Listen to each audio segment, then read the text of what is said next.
Welcome to the mdBriefCase podcast series on allergic rhinitis. We will review the clinical presentation and management of allergic rhinitis and strategies for adhering to therapies. After listening to this lesson, we hope that you will be more comfortable when seeing patients with allergic rhinitis in your practice. This podcast is available at www.mdbriefcase.com and has been developed by mdBriefCase, supported by an unrestricted educational grant from Mylan. The views, information, and opinions expressed in this podcast are solely those of the individuals involved and do not represent those of mdBriefCase or Mylan. This podcast does not constitute medical advice and is only meant to educate and inform the listener. Please join us in welcoming Dr. Paul Keith, a leading allergist immunologist, in discussing the clinical presentation and burden of allergic rhinitis. Allergic rhinitis is really common in Canada. It affects at least 20 to 25% of the population, so at least 1 in 5 to 1 in 4 individuals. And the prevalence seems to be increasing for a number of different factors here in Canada. Often patients under-recognize the presence of the symptoms, or they may think their symptoms are due to allergy when in fact they're not. Many patients use over-the-counter drugs to treat their symptoms and often don't discuss them with their doctors. What is the typical presentation of allergic rhinitis? The typical symptoms include nasal discharge, sneezing, and congestion. And congestion usually affects you early in the morning or through the night. Often they'll feel an itching or burning in the back of the throat, and they may feel itchy, burning eyes or itchy ears. And they may feel that they can't equalize the pressure with their ears on either side and feel that their ears are blocked. If they're present early in the spring, this is often due to tree pollen. If it's May, June, July, it's often grass pollen.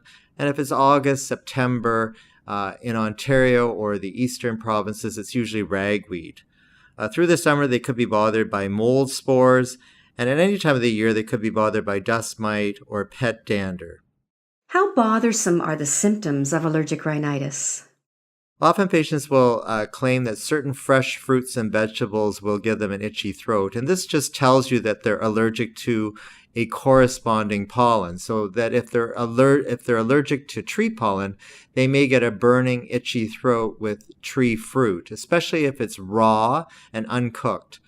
The same patient may have no problem with the cooked fruit or vegetable. If they find that they get an itchy throat with bananas, they're most likely allergic to ragweed pollen, and if they get an itchy throat with shrimp, lobster, or crab, they're most likely allergic to house dust mite. People that are allergic to raw tree nuts, such as hazelnut or walnuts or cashews, are most likely allergic to birch tree pollen. Sometimes they may be only allergic to one pollen, but then get persistent symptoms throughout the year through self-sustaining inflammation. Often they may have to have symptoms for 2 to 3 years before we see on their arm or their back what the offending pollen is. What comorbid conditions are common among patients with allergic rhinitis?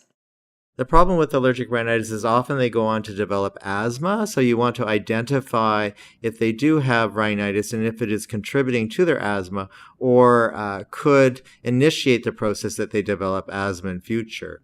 They may have asthma symptoms only during their pollen season. Allergic rhinitis can really affect your work, your sleep, and school function. Often they may be very drowsy since they've been having difficulty sleeping at night. Nasal congestion may wake them through the night, and it may be difficult to work since they're constantly blowing their nose.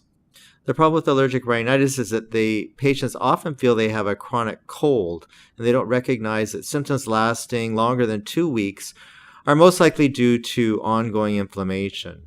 Often the costs of allergic rhinitis are undetected because the economic impact is underestimated. Usually patients have nasal congestion in the early morning hours, and then often it will disappear over the course of the day. Often patients may develop a throat infection because of mouth breathing, or simply the burning in their throat is mistaken for an infection. They may get styes on their eye from rubbing and itching their eyes. They may get a middle ear infection secondary to inflammation within the middle ear. They may develop asthma over time secondary to allergy within the lower airway. Often the itchy eyes are due to what they're inhaling through their nose, and by treating the nose, they can get better control of their eye symptoms. What about house dust mite allergies? One of the common problems in patients with house dust mite allergy is they get problems going to hot, humid environments, such as when they go to Florida or the Caribbean, and what they may mistake as inflammation due to exposure to mold in these areas is really due to house dust mite.